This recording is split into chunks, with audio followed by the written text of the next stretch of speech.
Good evening. Welcome to season 4 of the 5-8. 4 seasons, one for each indictment.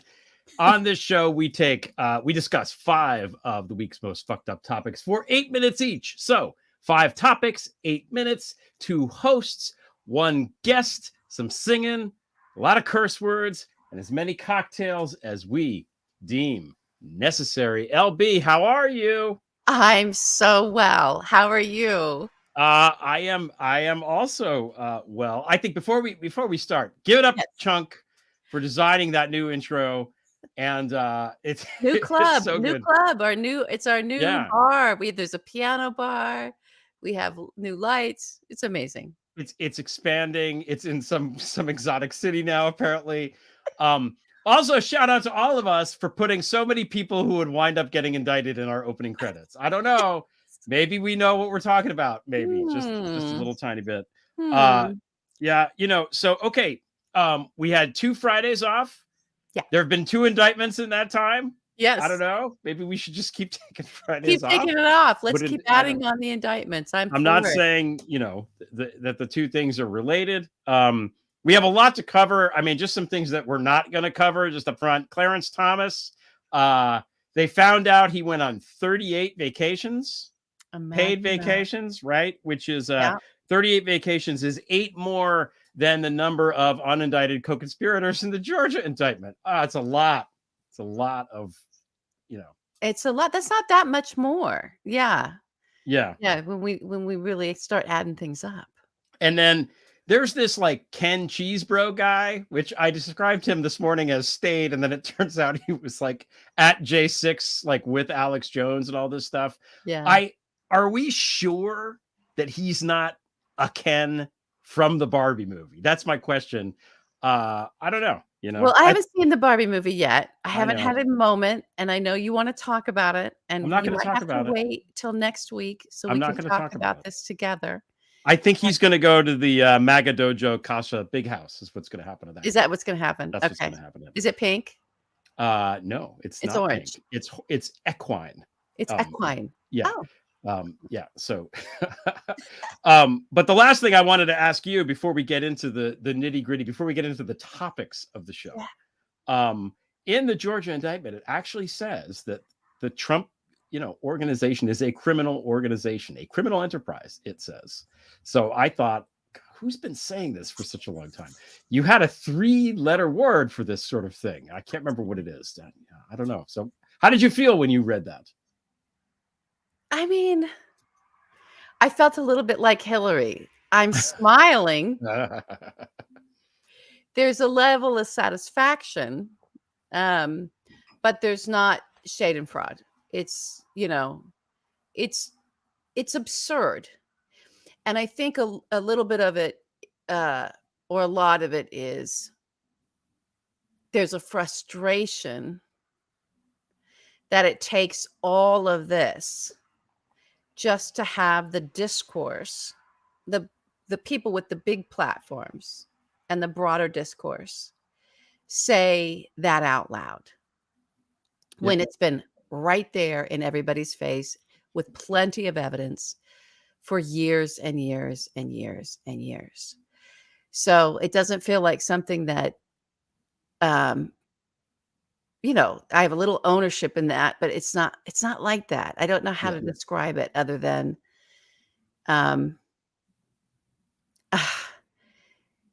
it's some combination of you're happy that you're right, but also it's terribly sad for the country and everybody involved is probably. Yeah.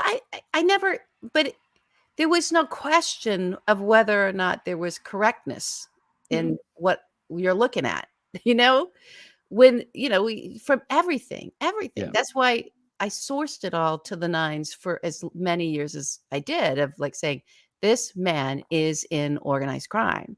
He is a front for organized crime. He is a rat for a lot of gangsters and poured over all those people. Giuliani, it was in his job to actually protect people and move around and as a servant, not of justice, but of these crime syndicates. Like this is now everyone's sort of seeing it, and it's making more. Maybe it's making more sense. Maybe it sounded to absurd, except that it was 35, 40, sometimes up to 100 years, if you went back into their parents, of documented history to look to and say, well, this is what it is. It is what it is, everybody. So, yeah, thanks for asking. Sorry, that's a long answer, but no, it's, you know what? You need to be given your flowers, man. yeah, That's it. So giving you your flowers. thank you. All right, we don't want to keep our guest waiting too long, so I think we No. should now dive. Do you have your phone? Is your phone ready? I have my phone ready. I have my beverage. What are you Okay. drinking? I'm drinking my usual Manhattan. You're drinking your usual. I've got my usual diet tonic and Rosie's lime juice. And Okay. here's my, just to keep things fresh for tonight, because it is later here. It's late. It is not. It is the same time it's always been, but go on. It's late. All right, here we go. We're starting the clock. What do you want to start us off with? Oh, we're starting with the 3-card Monty. 3-card Monty. Which is you. It's all you. It's That's all me. Let me put on my glasses. Yeah, put on your glasses and tell us what does this mean, LB? Okay, now we could go into the news that is the news that everybody's covering and just keep and bloviate about all that the way everyone's been listening, or we can bring you some sort of fresh shit. So I'm here for the fresh stuff, but it's stuff that Greg and I and another researcher have been deep in for many, many weeks now. So I want to introduce everybody to the Presidential Records Act. And you'll hear me abbreviate that as the PRA. Now, I know you all think you know about it because it's part of the Mar-a-Lago. It's part of the classified documents, right? This is all the documents that were supposed to be turned over, and Trump going, but they're mine. Those are my documents, and all of this language. And what we dove into this and looked at, okay, well, what is this Presidential Records Act? And how is it connected? What does he think about it? What does he have to say about it? Why does he have these weird, seemingly weird, obtuse, or ignorant opinions? But again, just like with the mob stuff, I stood in the space of organized crime and I could look at Donald and look at everything he was doing and say, and be this kind of predictor because I was standing in the right frame for him. So I understood him in a different way, right? Okay. It's the same thing for the Presidential Records Act. If everyone kind of reads up to that and grasps that and understands who we're really tracking with the Presidential Records Act, it's not, yes, there's classified documents. We know there's probably nuclear technology secrets that are out in the wild as well as all other kinds of secrets that are out in the wild, or, maybe some other stuff is in those presidential records. We can focus on that, or we can look at who are all the operatives around this issue, right? And we might start with the documents, but you're going to see we're going to careen headfirst into the J6 indictment and that case. And to get the right frame, you guys need to embrace one phrase, just one phrase. It's the lawyers. Ooh. It's the lawyers. Okay? So we're going to walk through this. This is going to take a few shows. And today I just want everyone to chew on something that I'm going to give you right now. All right. So when a president comes into office, because of the Presidential Records Act, because of the PRA, he or she someday maybe has to name sort of guardians, people who, in the event of the president's death or disability, the president grants them the full rights and access to all of his records. Okay. What are the records? Well, it's correspondence, right? With world leaders. It's like whatever, but it's also all of the intelligence product that the president requests and looks at. It's what he sets his eyes on. It's the documents presented to him as president, papers, information. Okay. Correspondence, all that. Classified docs. That's why that's under the PRA, right? Okay. So in the event of death or disability, the president needs to name people, right? So on day one, the president comes in there, and that's one of the jobs. That's one of the sort of administrative paperwork. The president names some people, and at Trump's first day in office, he named like 3 or 4 people that were part of the Office of Legal Counsel, so it made sense because they would be cleared under the same classification, blah, blah, blah, blah. And probably they prepared it for him, or Reince Priebus, his chief of staff at the time, whoever, made sure that this sort of paperwork was done for the PRA. Then we had some things happen, and I just want to remind some people, we're going to walk through a big timeline. I want to start with this moment. Then what did we have happen? Obama says to Trump, as he's coming in for his first day of office on his inauguration, he says, what? Remember they had that meeting? Mm-hmm. And they sat there in the chairs and the pictures, and everyone couldn't believe it because here was the birther and the guy that he dragged for 8 years and was so horrible to, and yet he handing the presidency over. This is the change of guard. And what does Obama say to Trump? The one piece of advice he gives him, he says, be careful with Mike Flynn. Right? Be careful with Mike Flynn. Okay. Now we're going to get into speculation. So I'm going to be real clear. What I'm about to say right now is speculation, but it's how I worked things in understanding the organized crime. So I'm standing in that, knowing that Trump got a lot of help from Russia, from the Kremlin. We know that came out in the special counsel report, and to get into office, knowing that Mike Flynn sat with Vladimir Putin, took money from Russia, is by all intents and purposes, you look at him, an agent of that state, or was at that time, right? Wasn't he during the inauguration also working out the Saudi nuclear secrets to the Saudis? Yep. He's doing that, which end up at the end of this story, right? But so you're Trump, and we also know about Trump, Donald, and we know that there's quite a lot of evidence that he has been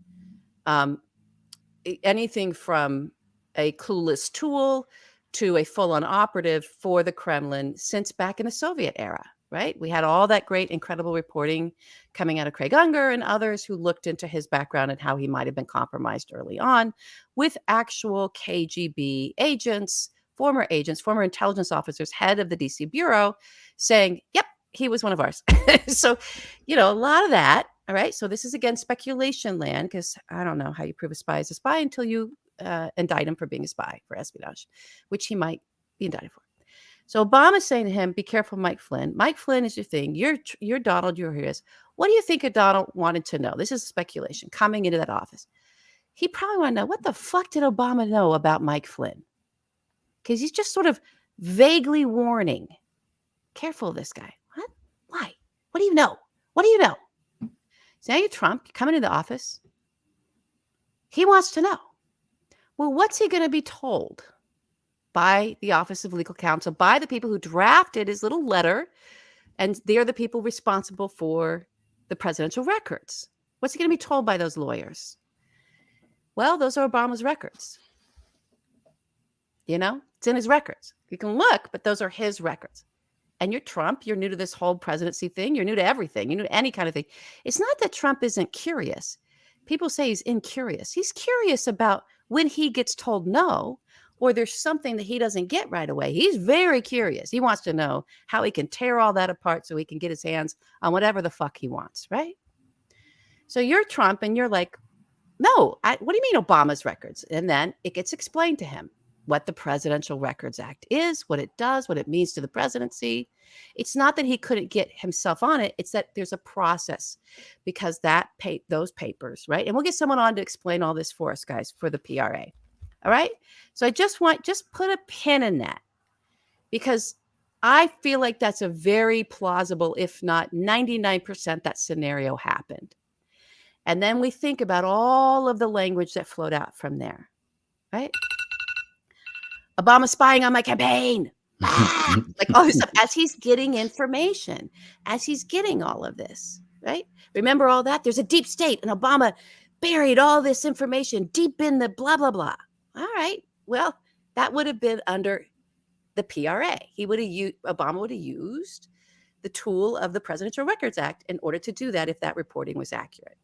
And Trump's reacting to it all as if it is. Everybody with me? Everyone with me? We're with you. All right. So now the other thing that the Presidential Records Act says is that the day before, no day later than the day before he ends office, which would have been now January 20th, 2020, would have been his last day of office. So 2021. 2021. Yeah. I'm sorry. So by January 19th, 2021, he needed to affirm with the National Archives, with the under the Presidential Records Act, who are his people. If he's changing it, who are the guardians of all of the secrets? This might be correspondence that happened on Twitter in DMs between this might have been correspondence of like writing up things like fake elector plans, right? Papers. So he's going to have to, who knows? So he has to say, according to this act, he's got to give them the update. Is there an update on who's responsible for your records in the event? Even as a post president, these are still his records from his presidency. That's why he says they're mine, because he learned about that when he tried to go get fucking Obama's. Those were Obama's. He could get it, just takes a process. But now he thinks, oh no, they're mine. I was told those were Obama's, and so these are mine. Do you understand? Okay. So it's the lawyers. He amended, and he made a couple of amendments. We're just going to focus on the people. Then we're going to move on to the next topic. He amended his letter to the archives for the records for underneath the Presidential Records Act. These are the individuals that Donald named responsible for his records. Mark Meadows. Oh, you mean indicted Mark Meadows? Okay. Pat Cipollone. Pat Cipollone. Cipollone. He has a weird first name. I didn't realize. Pasquale. There are 7 people. I'm not going to get into all of them. I'm just going to give you some key names. A guy named Philbin. We'll get into him later. A guy named Engel. Okay. Give you a little tidbits on Engel right now. Engel's the one who provided legal support in Donald's administration's battles with Congress and the Treasury Department trying to get he gave his support to the Treasury Department to the refusal to turn over Donald's tax returns. Oh. That's where Engel comes from. He was the defender of Donald doesn't have to show his taxes, even though there were statutes, right? Trump dangled a SCOTUS appointment to him. He said, I make you, this is all in reporting. Engel also defended the quid pro quo for a Ukraine call. He's also one of Pat Cipollone's lawyers. So that's who that guy is. All right. And then we come to the mother lode, a guy by the name of Purpura, another lawyer. So I want you guys all to remember when J6 committee had Pat Cipollone under oath and they were trying to get him to testify. Liz Cheney was trying to get him to give up the goods because they knew everything that happened with Donald and what happened in front of Pat, Cipollone, and they wanted him to confirm it, right? And he wouldn't. He kept looking to his lawyer on his left on that tape, and the guy was like, no. And he would claim some kind of privilege. Nope, I don't have to say that. Nope, that would violate something. Nope. And it looked like he's being a stand-up guy, but he's just sort of prevented. If he wasn't prevented, he would say this. No. The guy that was to his left was this guy, Purpura. Okay? I don't want to say too much about him right now. Yeah. Other than he is out of the Federalist Society, and he is the foremost expert on not only or considered within that circle of gaggle of fools, those lawyers, not only executive privilege and having the office of the presidency, having all these powers, executive powers, but he's the foremost expert on the PRA, the Presidential Records Act, as it relates to a president's authority and rights to sort of not letting anybody see his shit. Yeah. So that's who everybody's consulting with, even Cipollone, who's indicted now, right? That's who they're all consulting with. Cipollone's not indicted. Oh, no, what is he? He was named in something. What was he named in? I don't know. He's not indicted. He was named in something. That's who they're all consulting. They're consulting this guy, Purpura. Why? Because he knows how to manipulate the Presidential Records Act in order to protect something like, oh, I don't know, just speculating, a Kremlin spy getting into the office of the presidency and having their hands on all of our intelligence product and how to safeguard that guy and protect that guy under the PRA. Okay, that's it. I went long. Good. But I wanted to introduce that to everybody. Did that all make sense? I think it made sense to me. I feel like a salient point here is, remember during the first impeachment and the Ukraine business, remember they put certain documents in the super secret server and they hid it away. Server. Yeah. That seems relevant to this topic as well. But we're going to revisit this on future shows. We wanted to throw this out there coming in off the break. So yeah. Yes. All right. And go read it. Go read the PRA. It's listed in that Jack Smith and Mar-a-Lago thing, and there's all kinds of clauses listed. Go read those clauses, everybody. Underneath the Presidential Records Act. It will blow your mind. That's what we now have to get educated on. And just keep remembering the phrase, it's the lawyer. So that's the 3-card Monty. It's all the same guys, and they're just switching chairs, and it's all a bullshit game. They're all playing a bullshit game. Yeah. The name of the game is keep out of jail. That's the game. That's the name of the game. Protect the asset. Yeah. That's the name of the game. Yeah. All right. Okay.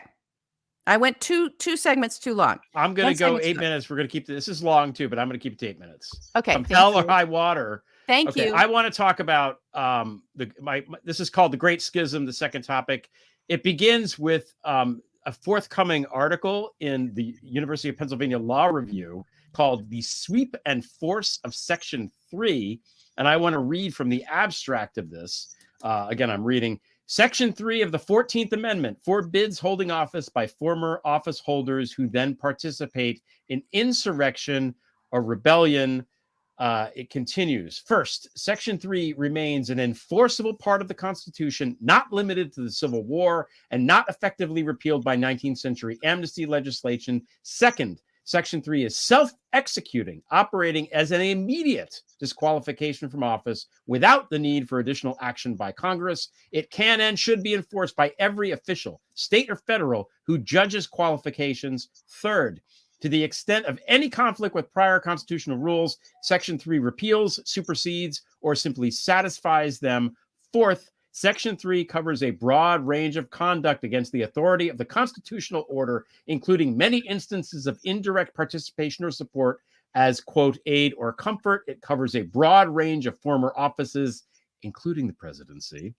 And in particular, it disqualifies former President Donald Trump and potentially many others because of their participation in the attempted overthrow of the 2020 presidential election. Now, who wrote this?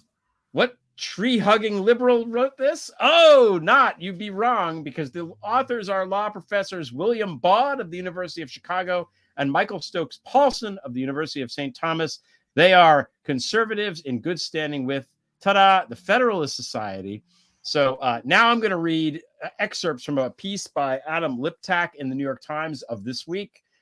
This is Baud saying, when we started out, neither of us was sure what the answer was. People were talking about this provision of the Constitution. We thought, we're constitutional scholars. This is important. We ought to figure it out. And they dug into it. And he summarized the article's conclusion. Donald Trump cannot be president, cannot run for president, cannot become president, cannot hold office unless 2/3 of Congress decides to grant him amnesty for his conduct on January 6th.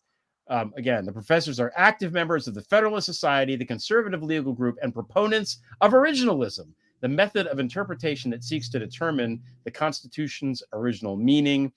Stephen Calabresi, a law professor at Northwestern and Yale and a founder of the Federalist Society, called the article, quote, a tour de force.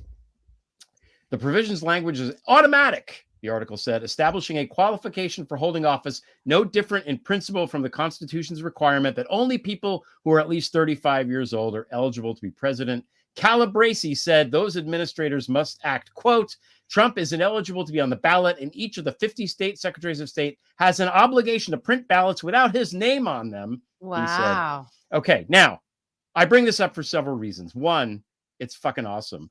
Two, Calabresi co-founded the Federalist Society with Leonard Leo. And this is really important, I think. I'm reading between the lines here a little bit. There's an interesting part in the New York Times article where Calabresi says, I've been asked not to talk to any journalist who identifies me as a co-founder of the Federalist Society, even though it is a historical fact, he said. And then the journalist says, I quoted, I noted the request and ignored it. So this is interesting because, again, Leonard Leo and Calabrese founded the Federalist Society together. But there seems to be, and again, this is me speculating and reading kind of the tea leaves a little bit.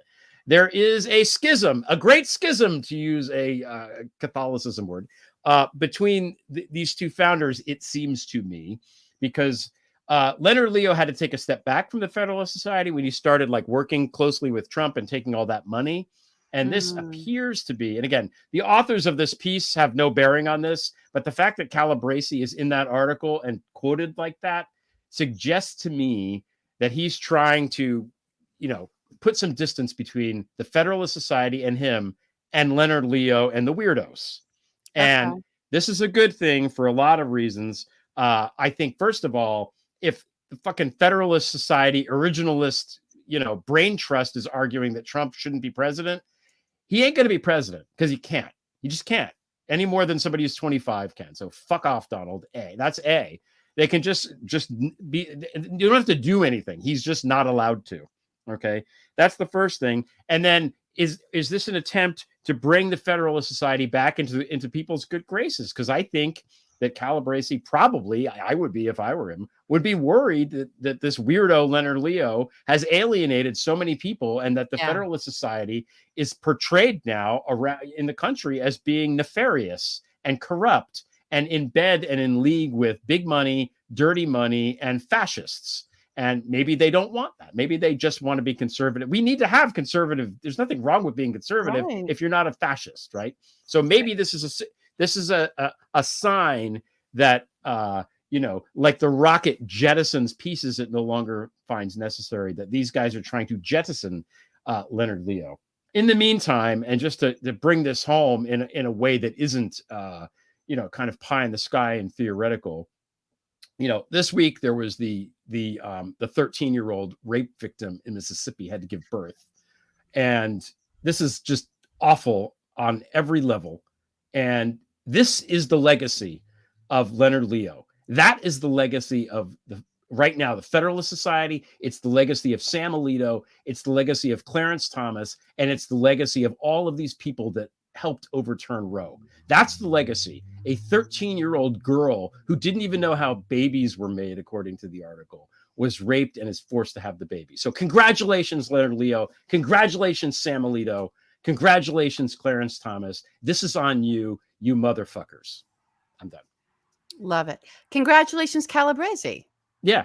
Yeah. But he's trying to pull back now. He's trying to pull back. Yeah, too late pivot for me. Now, one question I had is, you said in there, he said, I've been asked not to speak to any journalists who bring up the What is he talking about? I've been asked. I don't know if he's asked by somebody in the federal side. It's very strange. And that's what I mean. I'm reading between the leaves. I don't know what that means. I don't know what it means. You're the founder. You know, you've been asked by what? You're the devil on your shoulder, the angel. Who's asking you? I don't know. These people are like, it's all people are saying. I don't know, but he's very much in favor of this thing, which I read part of, and it's very good. You know, I'm not to be confused with a legal scholar. I am not one. I'm going to pretend to be, but you know, if it fucking says in the amendments, thou shalt not blah, blah, blah, then you're not allowed to do it. That's just how it is. So either we have law or we don't. And that's just how it goes. So sorry, Donald. And sorry to all the dipshits giving him money still. You know? Yeah. Well, thank you for that, Greg. I like this. I'm in for the schism. I'm here for the schism. It's the schism. It's the schism. We're going to have an anti-pope. Leonard Leo is the anti-pope. That's it. All right. You know what it's time for? How did I do? Wait, like I still have 5 seconds. 5 seconds. You finished it in 5 seconds. You did. 3 weeks away, and I nailed it. Okay. Good. Yeah. Okay. All right. Good. We better sing. Time to sing. Wait, I have to turn off the banner before I forget. Yeah. Turn off the banner. Okay. Yeah, it's karaoke time. Here we go.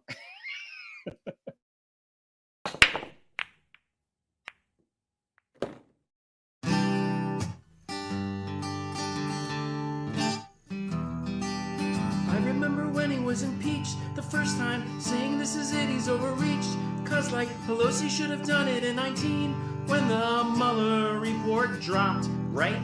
But the senators, they let him off, acquitted, just in time to screw up the response to COVID. Remember how he said it'd go away by Easter, then Biden, then J6, and one more impeachment. Indicted now in Georgia too, and this time, I'm telling you, I promise you, we will never, ever, ever re-elect the traitor. We will never, ever, ever re-elect the traitor. He'll get help from Russia and from Robert Kennedy, but we will never, ever, ever re-elect the traitor. We shall prevail, I'd write on Twitter. And how can we fail to reject the bullshitter? They're the extremists, not us. We created the most secure border in U.S. history. We've got Mexico to give us. The GOP will nominate him because he's like, I was indicted for you. And I'm like, this is exhausting, you know? Like, you're never getting back to the White House, Donald. Like, ever. No, we will never, ever, ever re-elect the traitor. We will never, ever, ever re-elect the traitor. He'll get help from Russia and from Robert Kennedy, but we will never, ever, ever re-elect the traitor.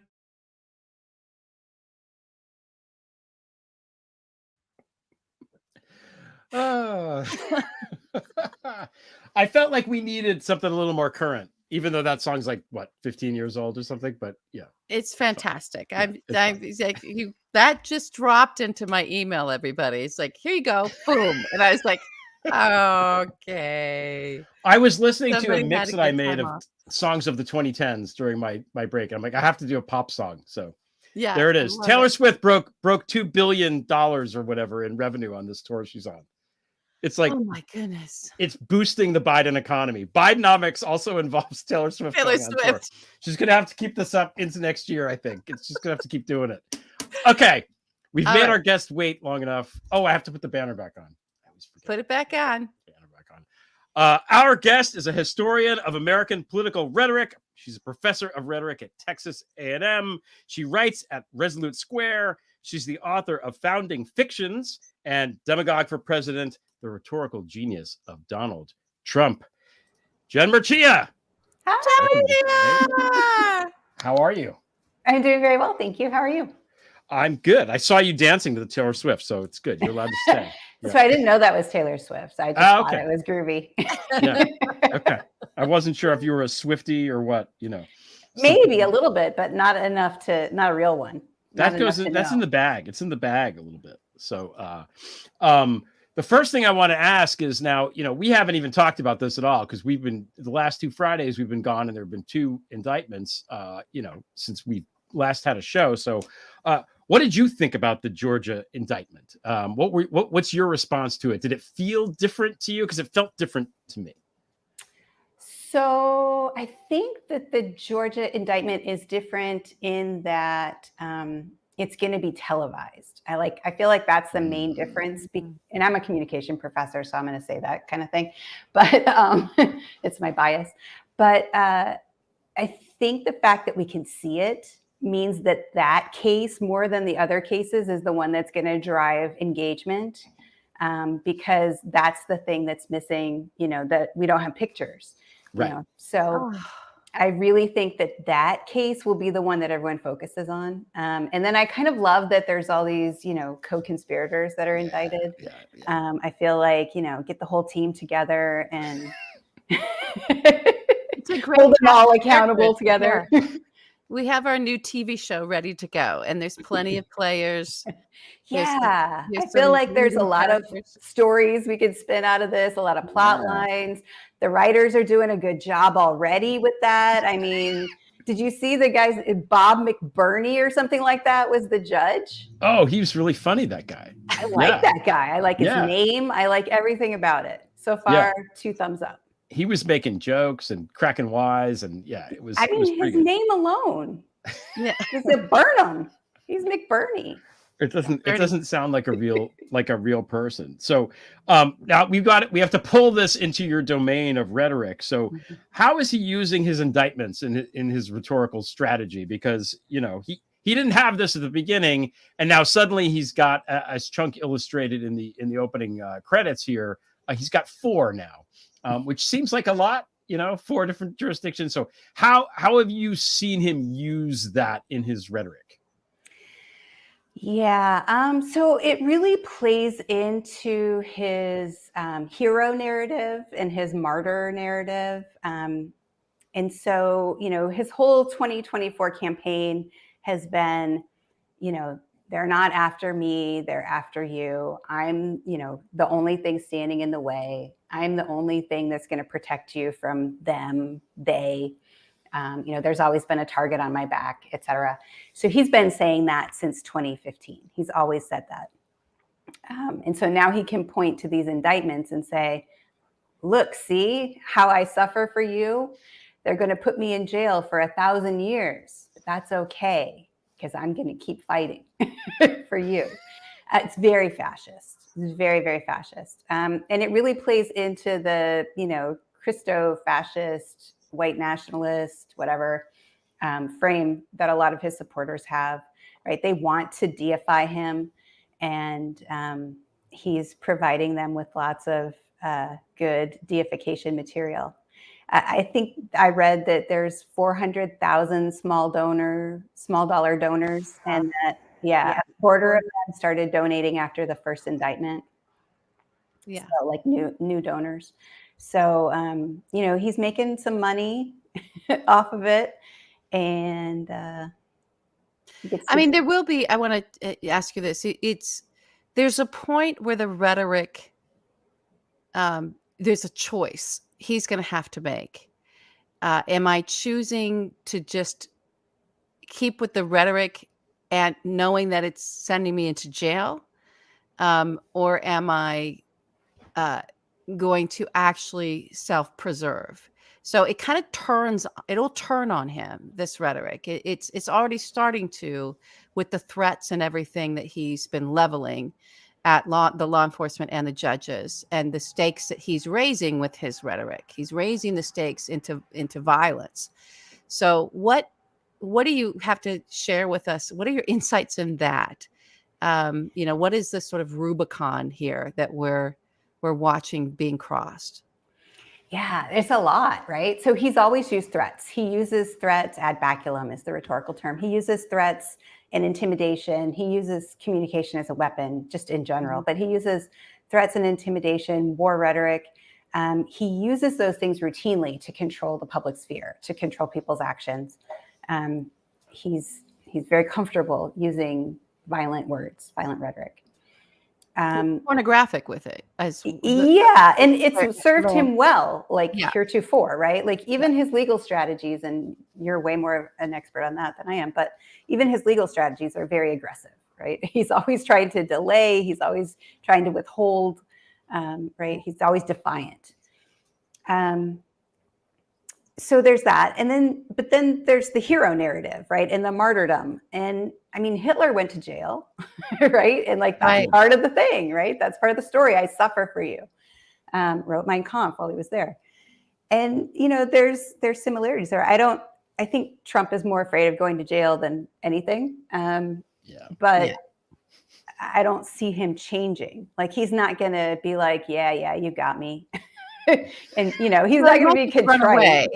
For me, it's like he's just going to flee because that's very possible. He needs to be out of the reach of it while still. I don't know that he's going to give it up. He's not going to give this rhetoric up. Yeah, I can't imagine. If you read my book, you would know that a demagogue, according to Aristotle, is an unaccountable leader, and I knew that before Donald Trump started running for president, but I had never seen someone who is so good at preventing themselves from being held accountable than Donald Trump is. And I mean, at this point, we're 4 indictments deep, and it looks like he's going to be held accountable. Lots of lawyers, people I respect, including y'all, they're like, he's going to go to jail. Like this is real. This is really real this time. And so I think he's going to crack. Like, I mean, I don't know, what a psychotic break is for Donald Trump, but I feel like he's going to have one. It's interesting you say that, because I remember my wife has a master's in psychology, and I remember her saying that when in 2016 during the debates, like he's going to have a psychotic break. He's going to break. He's and maybe like every prediction, it will happen, but way later than what we thought or what we hoped. Like, oh, he's going to get impeached. Well, eventually he'll, kind of thing. He tweeted through it, right? Like he tweeted through those impeachments. He's always defiant. That's his thing. He's unaccountable and he's defiant. He will never allow himself to be held accountable. I don't know what the end is for him. I know what it has been for other fascist leaders in the history of the world. I don't know. Does it end well for any of them? No, very badly. All of them bad. Yeah. It's not. I think Batista is the best he can hope for. He's in exile and then drop dead 2 days before the trial starts. It's kind of the Batista thing. So LB and I, by the way, we have a bet about whether or not Trump will flee, because she says yes and I say nah. He likes his omelet station too much. They don't have good ketchup in UAE. He's not going anywhere. He's just. Do you think he's going to go to his golf course or something? Or no, he has to go somewhere they can't extradite him, right? Yeah. Which good luck with that, because where is that going to be? Where is that? It's either Russia or North Korea or maybe China. China. I don't think he would go to Brazil. I don't. No other country is going to be able to keep him, because we're going to be like, give him the fuck back now, or like read about Afghanistan. Okay. So I'm going to push back on that a little bit, because we keep talking about ourselves as the United States in this sort of like, no, we're never going to burn. What he's going to hit this. No. It's just, and I've yet to, he's tested and pressed on our institutions and damaged them so terribly that all I see are, with the exception of a couple of individuals, prosecutors, a lot of cowering, a lot of just wanting it to go away and let's just move on to something else. And so I don't know. I don't know that we'd be like, you better hand them back. I don't see that. There's also somebody left a comment on my piece today about just practically how he would get away, and that his plane only can go X number of miles, which he has to go to Europe to refuel. He can't fly direct to Dubai or whatever. And any place that he would go, they would arrest him. And whoever went with him, their life would effectively be over. He's just going to helicopter yacht hop. Maybe. Oligarch yacht hop, unless all the yachts are gone. I mean, he'll get away. What, are we going to shoot the guy's plane down? No one's going to do that. Like he's got money, dude. He's got money. He can got ways. Yeah. Ways we can't even think of. Does he have money? I don't know. Maybe, but he knows people who have money. He does now. He didn't before. He does now. Jared has money. Yeah. He's not paying his lawyers. We know that. Oh my God. Oh, Jen, we forgot to ask you what you're drinking. I am drinking an Aperol Spritz. Look at that. Look at our colorful. Yeah, let's have a toast to the four. I keep saying impeachments. The four indictments. The four indictments. Boom, right there. Cheers.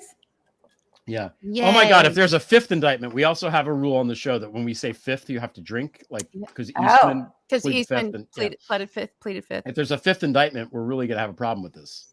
It's gonna be difficult for us to be sober. Bring me on. We'll make it work. Yeah, we'll make it work. So okay, so you wrote a great piece in Resolute Square about Trump and violence in the rhetoric and how that's serving him. Yeah. So obviously, he's a fascist. I think most reasonable people now can agree on this. Maybe, hopefully, violence is such a key ingredient to any sort of fascist system. How does Trump use violent rhetoric, and what purposes does it serve for him? Yeah, so I've been reading a lot and writing a lot about fascism lately, and like if you know one thing about fascism, you should know that it is premised, like its essential quality is violence. Violence is good for fascism. The more violence there is, the like more fascist people are. And so fascists like hate peace, and they're all about creating the conditions for violence. And so one way to think about fascism is that it's turning from politics to violence. And yeah, like if you know one thing, know that. And I mean, for years now, I've been saying, because, you know, I study political discourse. And so, you know, for years I've been saying, like, you know, the whole like major premise of politics today is that politics is war and the enemy cheats. Right. And what I realized recently is just how fascist that is.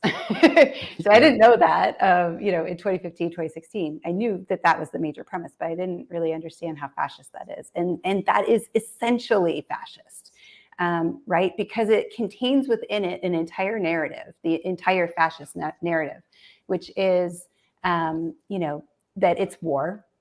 It's not politics, that your opposition isn't just, you know, a good person who thinks differently and has different policy preferences. And, you know, perhaps we can debate values, right? But is in fact an enemy, right? You don't negotiate with an enemy. You don't like an enemy. You don't want to live next door to an enemy. You know, you certainly don't compromise with an enemy. Enemies are irrational. Enemies are, you know, aggressive. They're violent. They're, you know, certainly an outgroup. And they cheat, right? So you can't even trust these dirty, violent, malicious, unreasonable enemies that we're dealing with in this, you know, policy. So what else can you do, right? You have to destroy them. And so the whole major premise of American politics is that politics is war and the enemy cheats, which is essentially fascist. And so Donald Trump comes into power in 2015, 2016. His whole argument is, yeah, like I can use this to my advantage, right? He looks around and he sees, you know, crisis levels of distrust and polarization and frustration. And he's like, how can I use that to win the presidency? And so someone like Joe Biden in 2020 sees that same situation as like, how can I ameliorate this? How can I bring the community together? How can I talk about like American values in a way that tries to reduce this very dramatic and drastic situation? Donald Trump does the opposite, right? He's like, I want to make it work for me. And so there will be blood. That's what he is. Yeah. No, and that would be good, right? Bloodlust is out of control. And what does he started talking about blood on, you know, in the debates, Megyn Kelly, everything was this violent association with blood and bleeding and you know, it was again pornographic. It was tape on the No, and you get, you know, when you hear those kinds of violent discourses, whether it's, you know, threats and intimidation and reification, which is treating people like objects, hate objects, specifically, you know, if it's that, you know, you get desensitized, but it also like frames your understanding of the world and leads to action. And so that's where you get stochastic terrorism. That's where you get people joining militia groups in record numbers, buying weapons in record numbers, committing acts of violence, right? And so it moves the Overton window, right? Y'all know about the Overton window. Oh, yes, we do. Our audience. It's so, also, I'm sorry, go ahead. Oh, well, so like, just to finish up, like, you know, 10 years ago before Trump, if you heard like, we're in a civil war, you'd have been like, what? No, like that's crazy talk. But today you'd be like, well, yeah, maybe you could say that, you know, you might even say it yourself. You know, people who are well-respected and knowledgeable political thinkers say we're in a soft civil war, or a cold civil war, or whatever.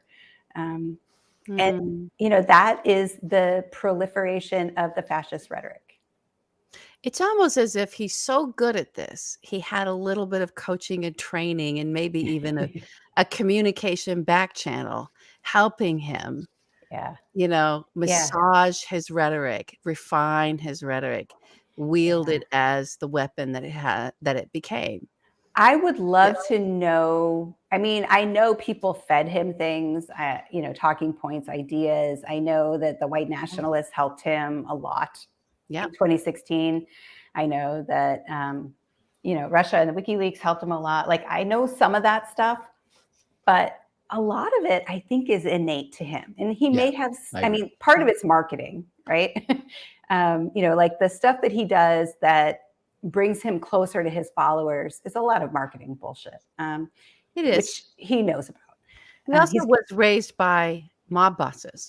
Yeah, I think And that has mentored something by to do with it. people who profit off human misery and use violence as a means of power, of climbing up their own sort of rungs of power in their underworld.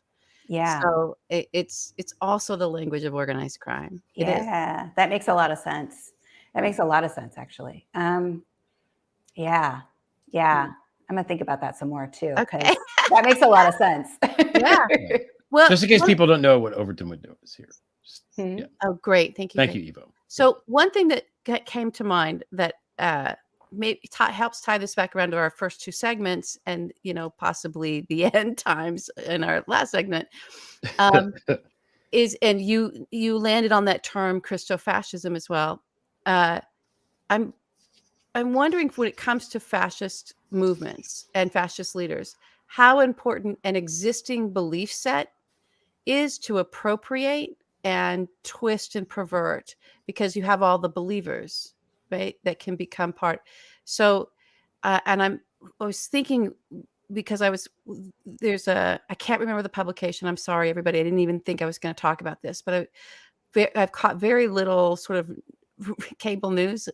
And there's a man that was on the morning news program a couple of days in a row, who is the editor-in-chief, I think, of a Christian publication, who is very alarmed. And Christianity Today, Christianity Today. And he was speaking about and writing about how, the actual words of Jesus, there are followers now coming up to their pastors as the pastors read the gospel and read Jesus's actual words, saying, "Where did you get those liberal talking points? That's not what we do here anymore." And they're like, "Well, I got it. So this is what Jesus said. Turn the other cheek." And the response was, and this was his quote, not, "Oh, I'm so sorry," right? Like, because you're questioning the word of Jesus as a Christian to your pastor. It was the response from the congregants is, well, that doesn't work for us anymore. We want the violence. We want retribution. We want Donald Trump. We want where he's leading us. So I just, I know Hitler was infamous for how he perverted Christianity, but it just struck me that, it's almost like these fascist leaders come in and they appropriate. They appropriate an existing population and take what's sacred to them and just pervert it. And there seems to be a toolkit for doing that, and it works.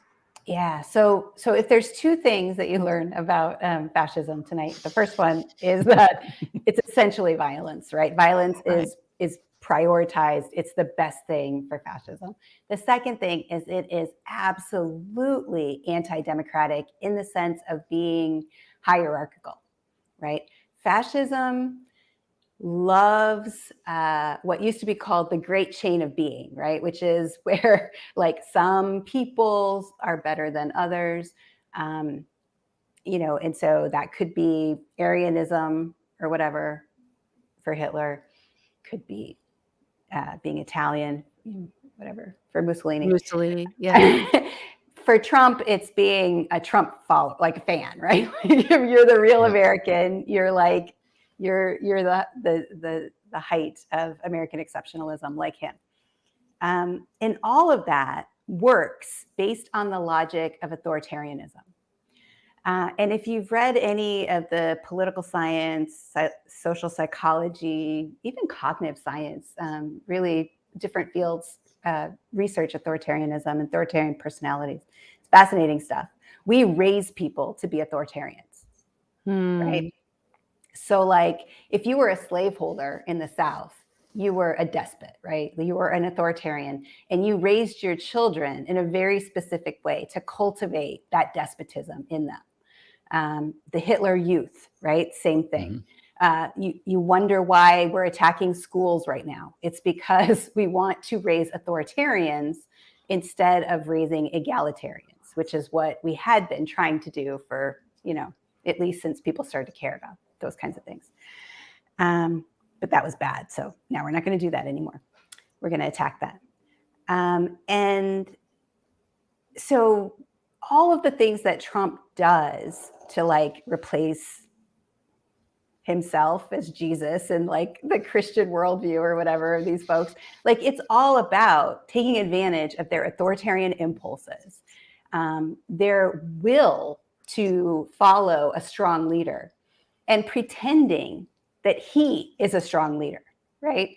This is what all fascists do, is that they use propaganda strategies to pretend like they are these Ubermenches. They are these, strong leaders who are violent and aggressive and can take care of business and make the trains run on time. The trains never ran on time, okay, in Italy. They never did. Mussolini was a lie. It was all a fucking lie. Yeah. I just swore on you got to swear. internet. Yay. Yay. My first time. I waited for half an hour in Bologna. I hope my daughter doesn't really see that. ridiculous.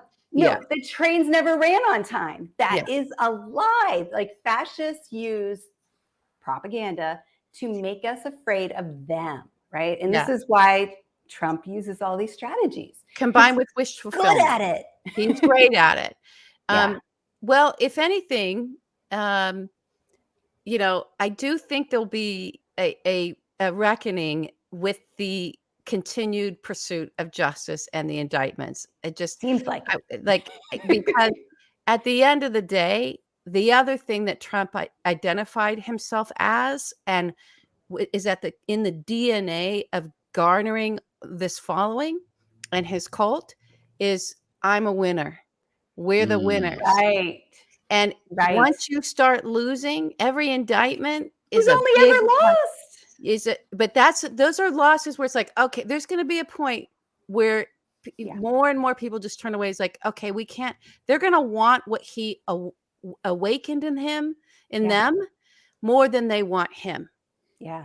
So they're going to go seek someone else. Yeah, we almost saw that after the midterms when he lost so badly. And that was really when DeSantis kind of rose in the GOP, primary game.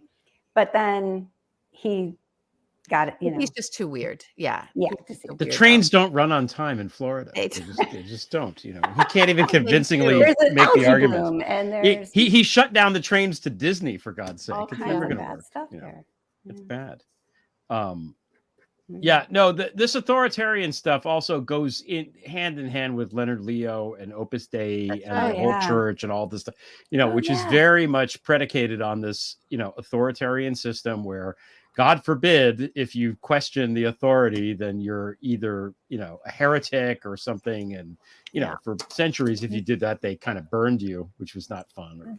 There is an authoritarianism quiz, and I will post it on my Twitter. Oh, perfect. Okay. Yeah, all y'all can take it. Last time I took it, which was like a couple weeks ago, I was 13% authoritarian. Like I'm just not an authoritarian. I'm gonna be 75 or 80. But okay, so let's remind everyone what your Twitter is, Jen, so that we've got that. And then, Jen Mercieca. Jen Mercieca. All right, I think we probably have someone that'll post it here, and as soon as I see it, I'll throw it up on the screen. Okay. And your book, can you remind us your book? Your last article, I know, Greg, is so wonderful. Yeah. So this one is Demagogue for President: The Rhetorical Genius of Donald Trump. And this one. Oh, and that one is called Founding Fictions. Yeah. And that's about the founding and about what we imagine citizens could do in a government based on the will of the people, right? So like if the citizens control the government, what does that mean? Turns out, spoiler alert, it wasn't what you would want it to be. And it's a revolutionary book. When you read it, you'll be very pissed. And I'm working on one right now. I got good. Yeah, I'm cooking up a proposal. It's about the Yeah. stuff we've been talking about. So Yeah, Wonderful. if Okay, you Gonna be like good. that, It's you'll gonna be like good. this. Yeah. I'm excited Perfect. for it. I'm excited for it. All right, we have to move to the topic number 4. You're sticking around though, yeah? You don't have to leave? Yeah. Okay, good. Me and my beverage. Okay, good. Yeah, mine too. All right. LB, what the hell does back channel X mean? Pray tell. Okay, so I want to take everyone on another thought experiment. I'm so sorry, it won't go 8 minutes, but let me put the timer on just to make sure. Yeah. We hold me to it. Okay, so there's all this stuff with coming out with Jack Smith. The news that broke this past week that he got his hands on Donald's Twitter account. And what did we see as soon as that news broke? We saw Donald Trump take to social media, his whatever platform, and say, Joe Biden's a Manchurian candidate. All of a sudden, he's talking about Joe Biden's Manchurian candidate. And so I'm just going to connect those two things, even though there's not reporting connecting those two things. It's like, okay, if he freaked out because it turns out he was using his DMs to communicate with people. Well, I just want to take everybody back in a thought experiment of, remember Jared Kushner coming in during the transition and trying to figure out how to set up a back channel with Putin. I don't think he was doing that for himself, even though he was proposing it in the meeting with the banker from, what bank was that now? VB, Yeah. Easy for you to say. Yeah. So always about the money, right? Mm-hmm. The whole thing was about money. But that they couldn't really conceive a Donald presidency without a communication channel with the Kremlin. Like that was, how do we do this? We don't know. How can we have a communication channel? Like we need our propaganda. We need our instructions. We need whatever it is they thought they needed. We need to have this communication with Putin that goes and circumvents the U.S. intelligence community, so they don't know what we're talking about. That was clue number 1, everybody. Clue number 1. So as far as we know, no back channel got set up. But lo and behold, Donald never gave up his Twitter account. Real Donald Trump. He didn't really use the POTUS account. Why? Because the POTUS account is managed partly by the intelligence community. So in that frame of maybe this guy was working for our foreign adversaries and needed to have communications with foreign intelligence agencies for some reason. I don't know what other reason there would be. Could he have done something else with Twitter? Well, here's what came out of that reporting that I wasn't sure about. You could get if you got your hands on someone's Twitter account. And we know that Elon Musk was doing everything in his power to stop it, like above and beyond, to try to prevent the prosecutors from getting their hands on Donald's old Twitter account of anything Twitter had done ever before when asked by prosecutors to have access. So always almost like he was there for that purpose. Almost like he's there for that purpose, to protect, like the PRA. It's the Musk RA. It's the MRA. Like he's in there. That's that sort of protective thing. Like we got to protect anything that had to do with Donald's communications and records, including and especially his Twitter account, which he was very active on. Well, there's something that I noticed years and years ago. I noticed that his tweets, some of them were kind of in a different syntax. It was like, it wasn't quite, it was like it was pushed through a Google Translate or something. It was not him. Right? And people would like, oh, that's Dan Scavino or maybe a lawyer. And we finally got reporting out of that, Scavino did have access to Donald's Twitter account. But what did we just find out from the reporting now? We found out that in handing over all of the information on Donald's account, unless it got scrubbed, the prosecutors, Jack Smith, will also be able to see, in the forensics people that go in there, who logged on based on their IP address, their location. Yeah.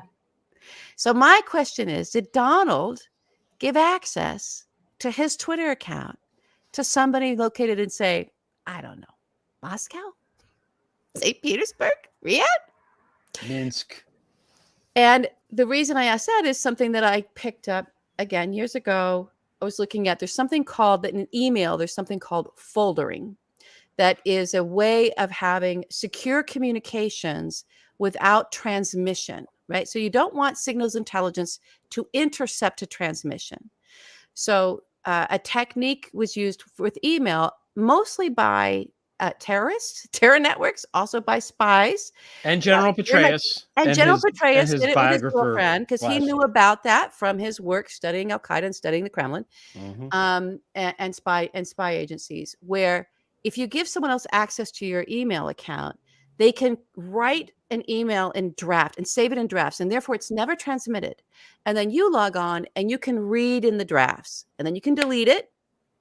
It's gone, and you can do a draft response. And so people in different locations can communicate without ever sending a transmission, simply by logging on to the same account. That's called foldering. Well, that could also work in Twitter if you do things in draft tweets. So I put that thread up years and years ago. I think this is what's going on. I think there's a back channel with some fuckers, and they're like writing drafts, and some of it was just to control Donald's communication. So say this, say that. Maybe sometimes there was an accident, like cafefe. I don't know. But there's something going on with this Twitter account aside from just, he's got DMs going on with people. I can't even imagine the DMs. I'm sure they're damning and horrible. But, there's something about this. I was thinking about the foldering that's exactly what I was thinking too as you were talking. I think you're right about that. And we know that there are these DM chat groups with like 50 people where they coordinate, hashtag deployment and, things like that, try to control the discourse. So we know that there's that, and we'll get to see more about that. But yeah, I think you're right that there's meme warfare and coordination going on through his account backstage. I mean, there is front stage clearly, but like backstage. Something like if somebody from Riyadh is logging on to Donald's account, or Beijing, or probably St. Petersburg, and there's evidence of that he gave access to his Twitter account to a foreign national in some intelligence agency, then I can maybe understand why when that news broke that, oh my God, Jack Smith's got his hands on the Twitter account and he can trace back the IP addresses that logged in, Donald might take to his own new social media and go, Manchurian candidate. I don't know. Yeah. It could be a stretch. I could be connecting things that aren't connected, but it doesn't quite feel that way. I think you're right based on everything that I learned about, just what I saw happening in the public discourse between Russia and Trump during the 2016 campaign. And I wish I could see behind the scenes, but I don't know how to do that. Yeah. Just like what I could see and like tell the story of like he tweets something and then RT like agrees with him and recirculates it and writes an article where they quote him, and then he you could see how they were building coordination. It was absolutely coordinated. There was that guy Artem something. I can't remember the Twitter account, who would tweet out like Amy Coney Barrett is going to be the next thing, like a day before it happened. So, that happened in real time. That guy started following me, and I'd never hit the block button fast enough. I don't know. How do you say slide into your DMs in Russian, by the way? That should be the title of the segment. Can we do Cyrillic in this thing? I'm not sure. We should talk for a few seconds before did the bleeper bleep already? It beeped. Fuck 8 minutes. We made it. Okay, whatever. Real quick before we get into the boom thing, which is we don't need to spend 8 minutes on that anyway. What do we? Elon Musk today said he's gonna get rid of the block function, which is basically, something that subjects people to harassment online. I mean, it's just a horrible thing, and I hate him so. I really hate him more than almost any human. I really do. I hate him so much. That my heart is filled with hate, and I hate it. I hate that I have to feel this way about somebody. It really makes me mad. But I also saw somebody posted on Blue Sky that, well, actually, if he gets rid of the block feature, that's illegal in the EU, and there's some other thing that he can't do. Like So the it's Google not Store. He can't use the Play Store. right. Yeah, Google or Apple. So it's like he would Yeah. basically be shutting down the can't do site that. to do that. So it's not going to happen. But Maybe that's what he wants, but he also likes to backpedal and said it's as a feature, and so he'll just rename it something else. yeah, and say no, he'll just make garbage up. He's just a garbage mouth, garbage mouth. I hate having to pay any attention to him at all. Like this Yeah. was so predictable that I literally wrote a fucking piece about it the day he bought Twitter and told everybody the 17 things he would do. And he did 16 of the 17. And the only one of the 17 that he didn't do is sell the DMs on the dark web, which for all we know he did. As far as you know, That would probably be fun. Yeah, Great. right. Exactly. So like, you know, that once you view again, I'll be like your idea of this frame, like once you look at things at a certain angle, Elon Musk bought this thing to either destroy it or fuck up the communication system because it's dangerous to fascists. Twitter as a you know, the what do you call it? The Town square. Thank you. As a town square is dangerous to fascism. It's you know, it creates situations where people can have revolutions and take down these motherfuckers. And you know, Emerald Mine boy doesn't like that because, you know, God forbid. So anyway, that's what he's trying to do. It's always been obvious, but if people didn't realize that before, it should be very obvious now. And if you view everything through that lens, everything that he does is just, you know, we knew he was going to destroy the thing. We knew it. It was always there. So I don't know. I'm on Blue Sky. I hope they open it up soon. I like Blue Sky. That's my favorite of these alternatives. I'm just gonna say. Okay, well, I have it. I know you. invited I'm me, and Blue I Sky. don't use it, and I need I to. know you Put are. your Blue Sky up there, Jen, so people got to see that. You know what's on Blue I'm Sky? just the same everywhere. I'm The the same 5.8 everywhere. is on the Blue Sky. I saw Boom. that. Boom. Yeah.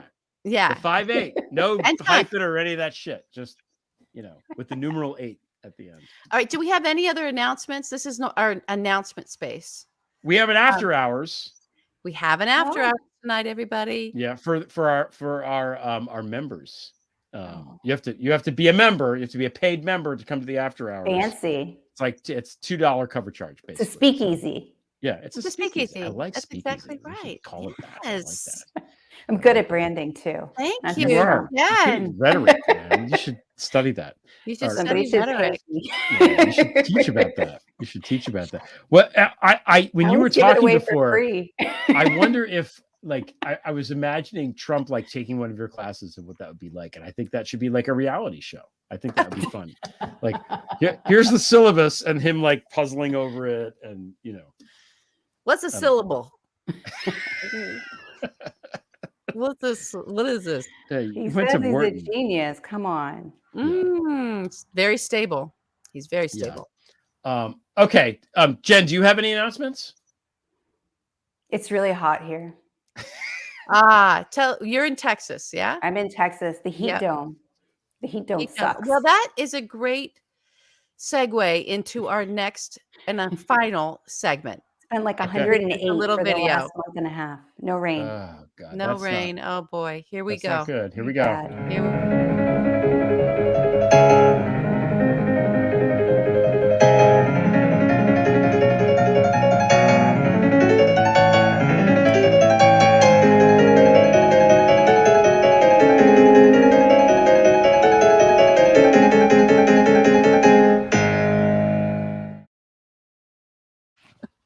I forgot about that. That's I put Yeah. on my glasses for a second so I could see the comments. Right. So to remind everyone what Left of Boom is, since we are season 4 premiere new, so it comes out of a military term about actual from there we go right of boom of a thought of like you're trying to get to a bomb and detect a bomb or an attack before it happens. So there's a certain kind of behavior that you do when you're to the left of the boom, preparing for it, trying to find it, gathering intelligence, seeing what you can do, what are the preventive things to try to prevent it. And then there's the boom. So the bomb goes off, and then you're right of boom. And when you're right of boom, you got to behave as if you're on the other side of the boom. There's different behavior now. And so a very brilliant person applied that to what's happening with the environment, right? So we're no longer left of boom. There's no preventing climate change, if not climate catastrophe. There's probably no preventing all of the environmental refugees that we're going to start seeing, and just the mass death and destruction, planetary extinctions of species, all of this. We're in full boom, and what we need to be doing with our resources and our thinking and our energy is preparing for how we're going to rebuild. That's right of boom, and start directing resources in such a manner, with the understanding that we have not prevented. We're in the middle of the climate catastrophe. We didn't do it. It's too late. So we're to the right of it. We're in full boom. We're going to soon be to the right of it. And we need to start thinking that way and allocating resources. So, what happened in Lahaina is, I don't know how many more wake-up calls we can have. And I don't think we're not going to have a death count for a while. And it already is the largest loss of life in U.S. soil, to an environmental catastrophe. I just think it's gonna, I don't know, guys. I can't even start talking about it too much. It just makes No, we have to, we feel, Jen, just to, give you some background here. We don't want to like end on a down note, but we feel like we have to talk about it because nobody's talking about, and it's like you're saying, the weather in Texas is completely it's fucked. crazy. Yeah. It's crazy. And where I live, obviously, it's an oil and gas state. And those oil and gas billionaires control the state, and they control all the choices we make. And it's really messed up. You know what, though? It's also bad to be like, we should acknowledge what's going on, but we should also like not get mired in the doom and that, because that's unfortunately helps the fascists. There's a great newsletter that I read called Future Crunch. Do you know about Future Crunch? No. It's I've heard of it, but I don't it's know. like a good news newsletter. Okay. And they have a free edition, but they also have a subscription. If you pay for the subscription, they pool together resources and donate them to some charity that they highlight, But it's all about how there's all this good news that we don't hear about.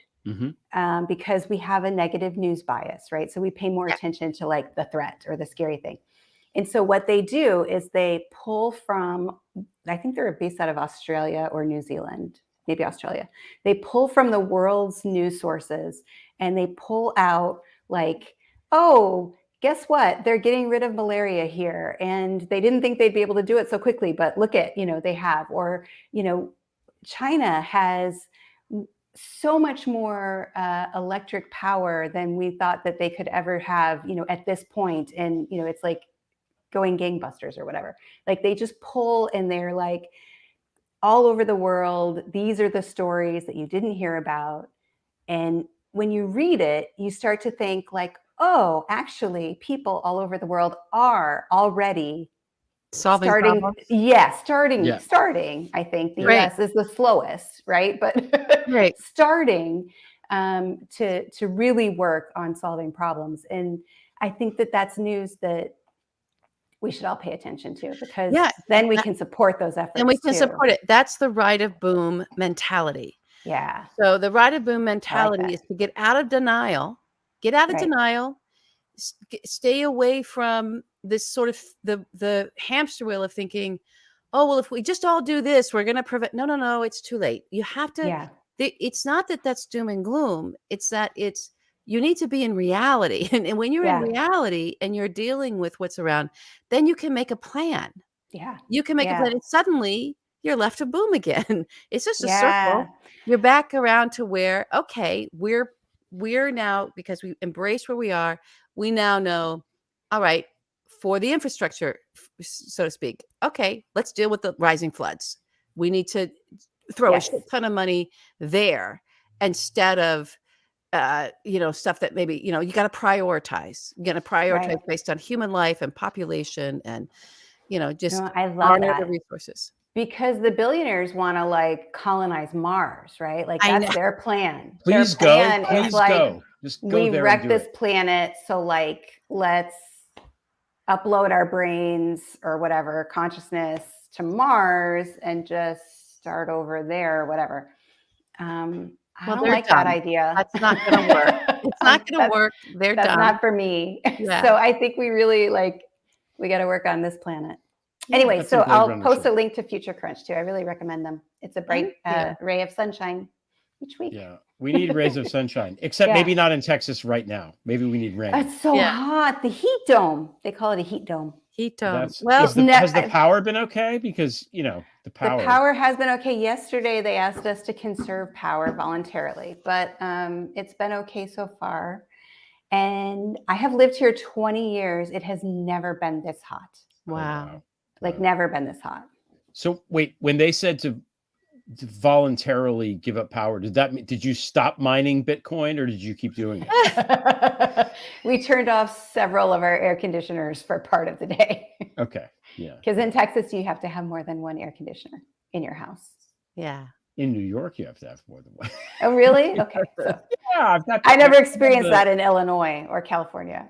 These Mitsubishi HVAC things are fantastic because they're lower energy and they work great. So, Good. That's good to know. I mean, whatever. It could be better. There's no central air. What's happening here? No, I have the Mitsubishi units, and they're like the things you have in the restaurants. The things wonderful. Well, I'm so far north now that it's lovely, but a ton of rain. Yeah, talk to me in February. I'll talk to you in February. No one remembers this amount of rain before, so I feel like everyone is having that conversation of and not the typical of oh yeah, everybody says it every year. No, it's extreme now. We're into based on the past. This is the new. It's extreme weather, but if we embrace it as the new weather. Again, we can, if this is the new weather, then we can all make decisions based on the new weather instead of hanging on to the past and no, we'll get it to go back the way it was. No, not going back. Yeah. It was raining so hard when I woke up this morning at 5 o'clock that I thought, I don't even know what I thought. I looked out the window and there was Noah with 2 zebras. It was crazy. I couldn't, and then it stopped. And then in 10 minutes it stopped. I was like, how could it rain that much? It was just insane. It's never going to rain a ton in California. So there's going to be a hurricane in California. That's coming. Missed that one by the way, can I vent about this for a minute? Who's in charge of naming this shit? I know. How dare you name a hurricane after Hillary? Fuck you. That's it. How dare you? Yeah. It's Noah. It should be all the names of hurricanes should be all Republican politicians. Hurricane DeSantis, Hurricane Trump. Some of my favorite people are atmospheric scientists here on my campus, and don't blame them. It's not their fault. Yeah. Who's the woman from South Carolina? Why can't I think of her name? Nikki Haley. Hurricane Haley. Hurricane Nimrata. It's coming. There it is. Oh no. Hurricane Vivek. I'm going to give Ukraine to Putin. Fuck you, Vivek. He's got the same forehead that Matt Gaetz has and the same stupid hair and the same dumb ideas in his brain. So, Hey, I forgot to ask Jen about the debate because Trump is not going to debate. Let's end with this, actually. This is a good ending topic. So what do you think? Because Trump now, there's 17, I don't know. I think there's I'm not sure if there's more co-conspirators unindicted or more people running for president as Republicans right now that are going to participate in this debate. But Trump is not. He is instead going to be interviewed by Tucker Carlson. Woo, that's going to be fun to watch. What do you make of that as a rhetorical choice? Yeah, it's an interesting thing because, sort of like you were saying before, I try to think of, what does the fascist do in this situation? And of course, he wants to show dominance, right?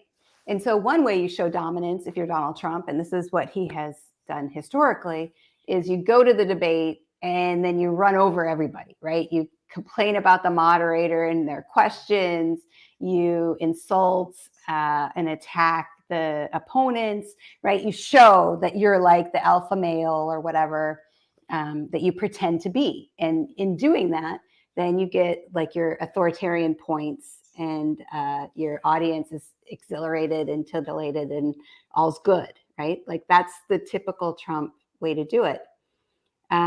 There was a couple of times where he refused to debate, which was, him trying to, again, make a power move of oh, you insulted me, so now I'm bigger than you, and you need to know that. So this move in this moment is curious to me because on the one hand, he is quadruply indicted and he needs to dominate something or someone, right? Right. And so you would He think needs it more than ever, is what you're saying. He because does. of what he's up against. Yeah. yeah, so you would think that he would relish the attention and the ability to go and dominate in public so that he could get his cheers and his money.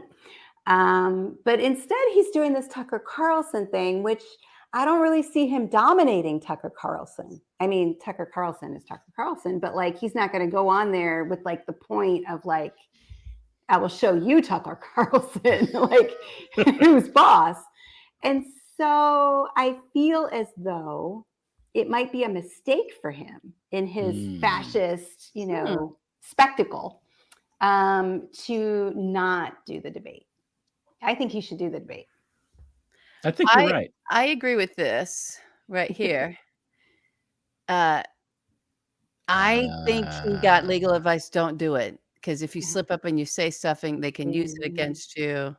Yeah. I feel like that's where it was coming from. Is the Tucker If thing there's one thing edited? we know about Trump, he always listens to his lawyers. Yeah. I think when if he has another option, but I don't know. One of these fuckers should just do the bok bok chicken dance from Arrested Development at Trump. Like seriously, like what? DeSantis, what are you doing? You're losing anyway. Just be like, the more chickeny, the better. That'll show Trump. I like the Trump chicken balloon that they put out there sometimes when he's at events. That's good. It looks good. We might have to put that on the pool table. Isn't it on the pool table? I think it is. I don't know if it's the chicken one, but is that the chicken one? I thought that was the baby one. We don't Maybe know. It's a good looking Trump chicken. I can't remember. Yeah. I can't remember either. Okay, so it's 9:30 now. So in 10 minutes at 9:40, we will begin the after hours, which maybe we should call it speakeasy from now on. I like speakeasy. The 5/8 speakeasy. Yeah, 5/8 speakeasy is better. I like that better because I keep calling it after show. It's speakeasy is so much better. And I've been to real speakeasies. They're cool. Where you have to know where it is and know the word to get in. It's fun. New York City, man. Okay, so Jen, you've been on with us for 2 hours. So you were like, I bit off more than I could chew. Thank you for hanging out with us this whole time. Yeah. It was a joy. It was great to have you on. Again, the book behind you on your lovely what is that called? Is it a credenza? What is that called? That piece of furniture? It's the thing that my husband got at a auction. Okay. The book that's on that thing. Somebody wrote it in the comments and I don't know. Correctly identified what it was. Demagogue for President, the rhetorical genius of Donald Trump. So go read that, everybody who hasn't. And Jen, thanks again for joining us. Thanks, thank you for watching us. We're excited to be back. It was such a pleasure. We appreciate all of the members, everybody that joined, everybody that did the stickers and all the stuff. We appreciate all the comments, even though we don't always respond to them. I do keep an eye on them throughout the show. So we appreciate that. We will see you in, I guess now, 9 minutes. Okay. Good night, everybody. Enjoy the speaky.